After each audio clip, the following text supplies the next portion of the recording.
Yun, ito na naman tayo mga kababayan. Pero bago tayo magpatuloy sa ating pag-uusapan, babati muna ako ng magandang hapon sa aking mga subscribers dyan, sa aking mga viewers. Maraming salamat sa inyong suporta. Shoutout sa inyong lahat. Tuloy na tayo kagad sa ating pag-uusapan. Ito tungkol na naman sa pinakamayabang na vlogger na si Epifanio Labrador. Ang vlogger na nagtapang-tapangan, ngunit ang katotohanan ay supot naman. Ito na naman ha, nagpapahiwatig na naman. Binabanggit na naman mga kababayan yung GCash. Hihingi na naman ng tulong. Wala na namang bigas si Panyong mga kababayan. Humingi na naman. Kunwari yung GCash daw niya, nagpapalit siya. Siguro na balitaan ni Panyong na si Ma'am Joyce ay kumanta na.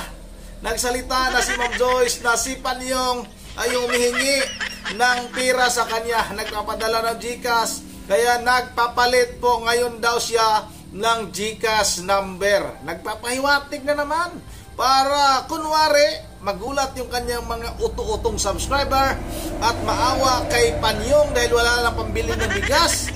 Papadalahan ngayon si Panyong kasi medyo matagal pa yung sahod namin ha sa YouTube. Ngayong 21 pa tapos makukuha yan mga 23. Medyo matagal pa. Wala na pong pambili ng kulapo si Panyong mga kababayan. Wala na po siya pambili ng bigas. Kaya nagpapahiwatig na naman siya.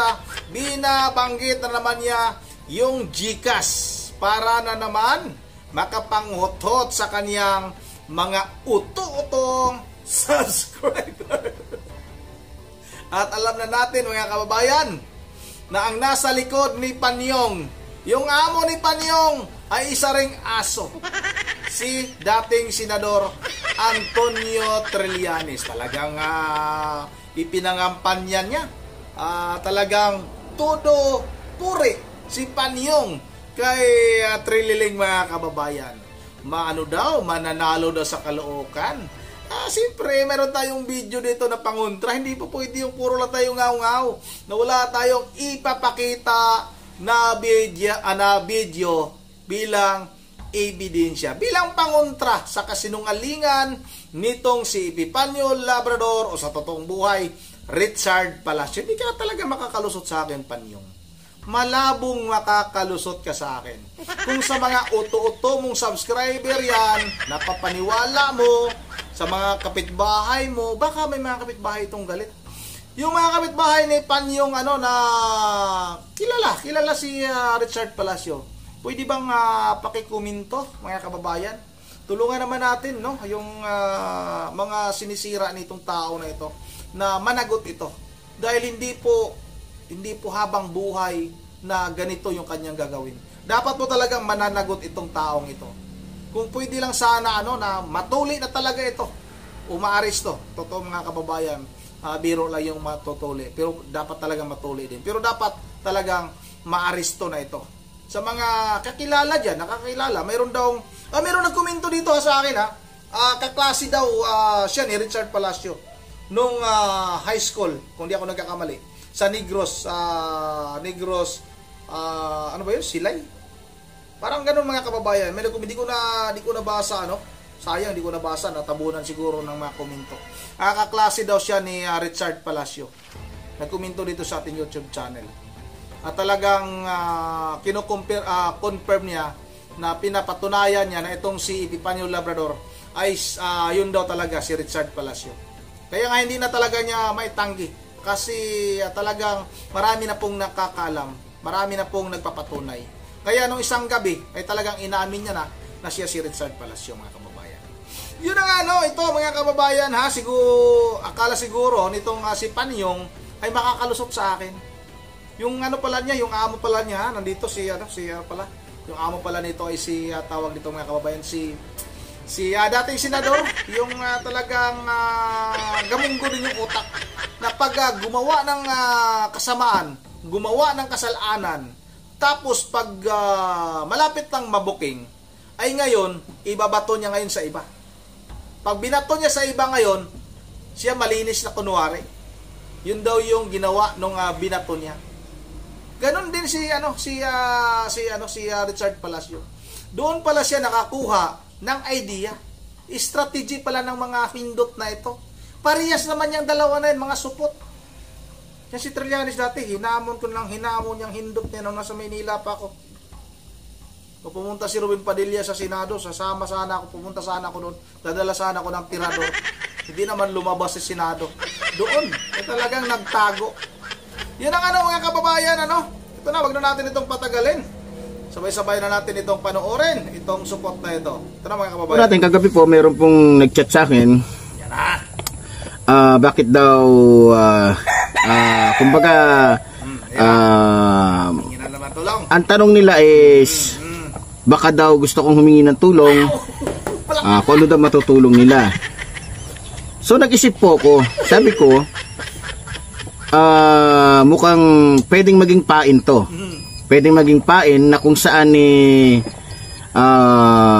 baka mamaya alam niyo na, kalaban. So pasensya na po kayo.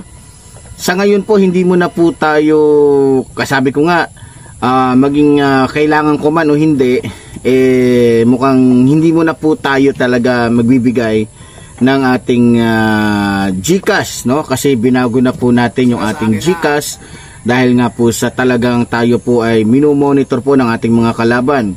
Dahil nga po sa mabibigat at talagang matitinding mga birada po na binibitawan ng yung lingkod, Epifanio Labrador, dito po sa ating programang Reaction Mo, Birada Ko. Okay, sa araw po ito mga minamahal ko mga kababayan, pag-uusapan po natin, bibigyan po natin ng birada, ito pong naging reaction po ng ating minamahal, ginagalang, na kung saan ay talagang napakatapang, matalino, talagang nasa kanya na lahat halos. Walang iba kundi si Senador Antonio Trillanes na ngayon po ay tumatakbo bilang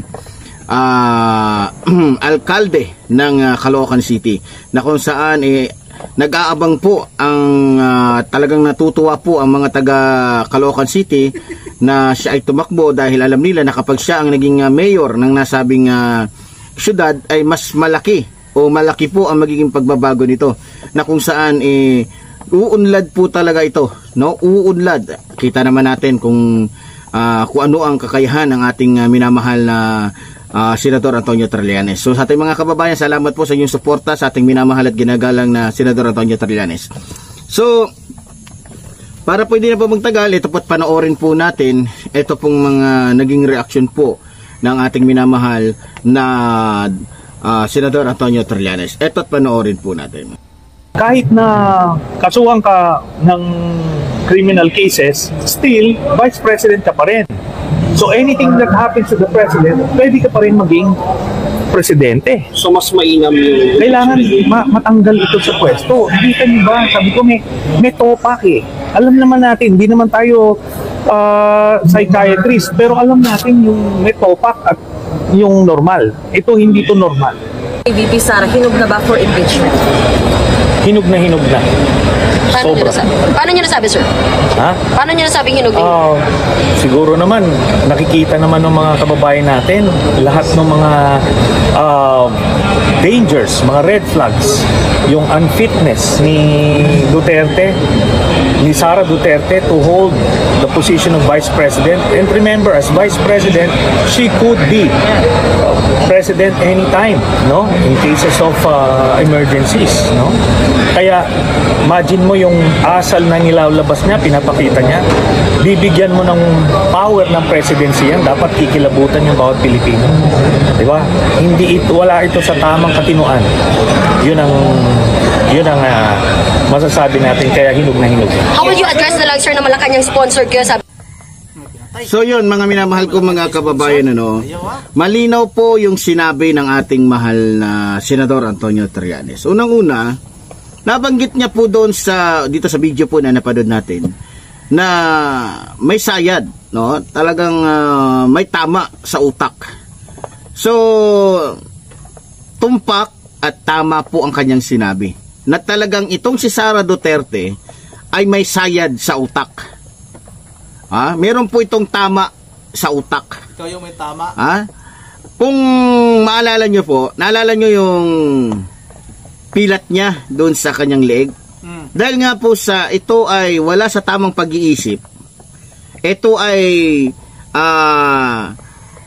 kumbaga talagang masasabi mong dahil nga sa mga hindi nakakaalam lulun po ito sa droga. Itong si Vice President Sara Duterte na mas tamang sabihin na si Sara Bulate.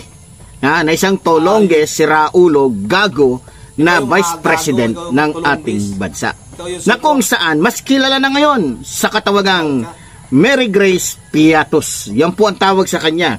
Dahil lumalabas po na kaya hindi mahanap si Mary Grace Piatos dahil siya pala si Mary Grace Piatos.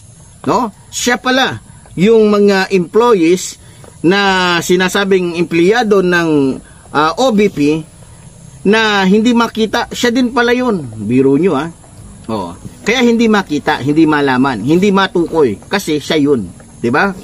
So, nabanggit din po doon ng ating mahal na Senador Antonio Trillanes na hinug na. Alam nyo, nung nagrally po ang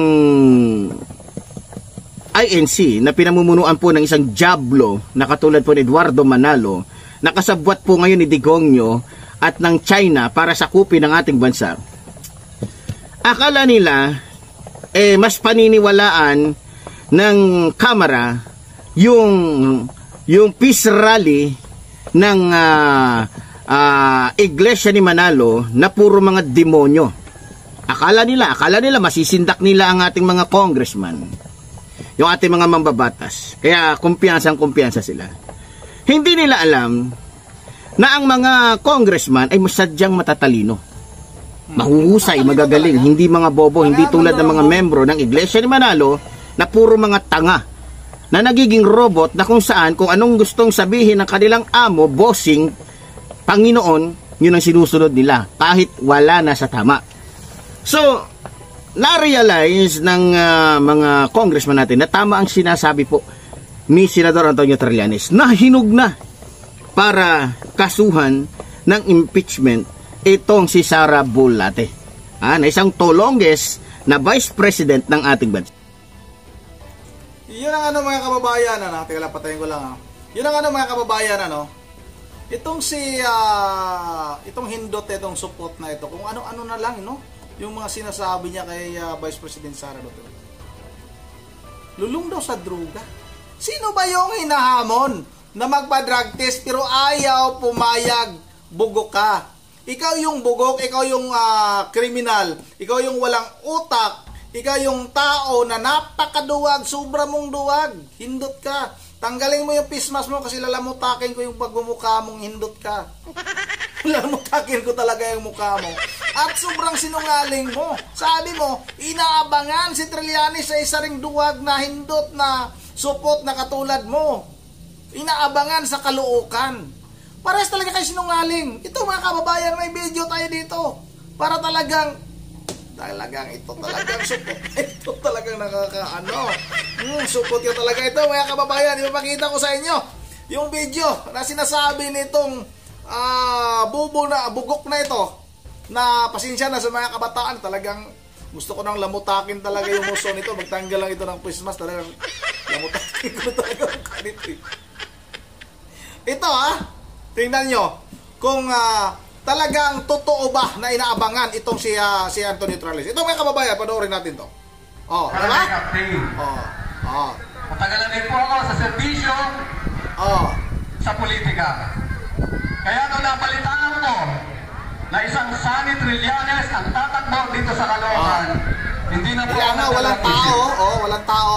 Wala. At ako, walang tao na sumama sa Team Trillanes. Walang tao. Dahil nagnanahig din tayo na makita ang lungsod ng Caloocan ay maihambing man lamang sa mga kinikilalang lungsod ng Pilipinas. Unang-una ang Pasig. Ang Pasig po ay diba? Tingnan nga ng mga kababayan, nakita nyo na kung gaano kasinungaling itong si Epifanio Labrador o sa totoong buhay Richard Palacio. Inaabangan daw ng mga tao si Trillanes sa Caloocan. Wala nga tao.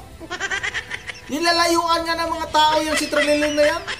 Itaga dyan ako dati mga kababayan. Matagal akong nakatira dyan sa Caloocan. Dyan sa may bagong silang. Hindi ba nanalo yan dyan si Trillanes? Naku po. Kahit barangay Tanod, siguro, mahirapan pa siya na may kukuha sa kanyang kapitan doon sa Caloocan. Masyadong mayabang yan. Masyadong mahangin yan. Masyadong sinungaling yan. Kasing kasinungaling, mas sinungaling pa yata itong si Epifanio Labrador kay Trillanes.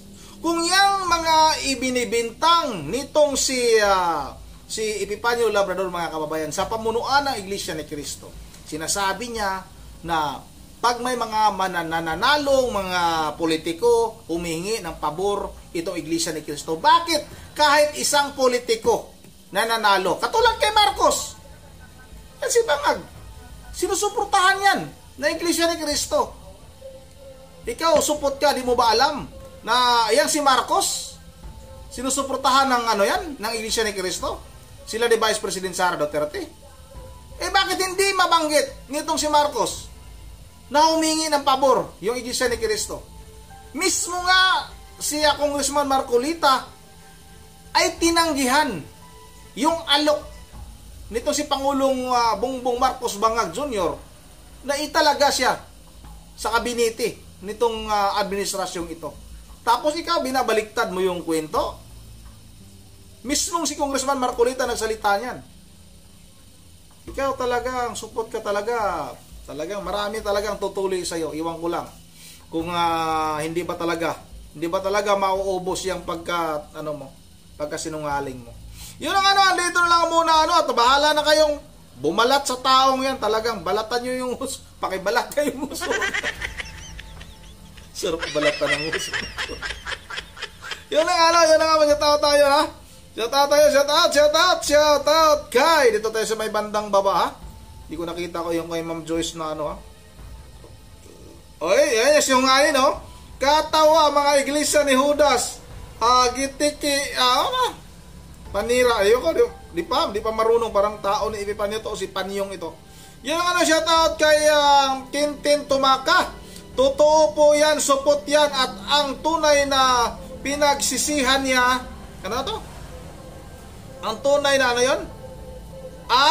Pinagsisihan niya, hindi siya natuli. Yan na, totoong supot yan. Ang tunay na pinagsisihan pala ni Richard Palacio, yung hindi siya natuli, mga kababayan. Shout out na rin ito sa may bandang baba. Shout out ni Magno Humadyaw. Di na ito kaya ng gamot, malala na, kausap na sarili. Iyan na, kausap na sarili. Shout out na rin kay Ernesto de la Cruz Bangaw. Talaga yung asong Labrador na yan. Shout out na rin kay Marlon Fernandez. Di po nag-isip bago magsalita. Totoo talaga yan. Sa lahat ng kanya mga sinasabi ay bumabalik sa kanya. Shout out na rin kay Ma'am Joyce, ha. Talaga binabaliktad ang kwento. Samantalang siya'y ang gumawa. Talagang magaling ang tao na ito, sabi ni Ma'am Joyce ng Japan. Shout out na rin kay Rapi Bernabi. Shout out kay Arthur Martisano. Natawa ako sa tanggalan ng helmet. Natatanggalan talaga ng helmet yung tao na yan. Ayaw magpatanggal ng helmet, nakapismas lagi. Naaamo yung kaniyang sariling helmet, mga kababayan.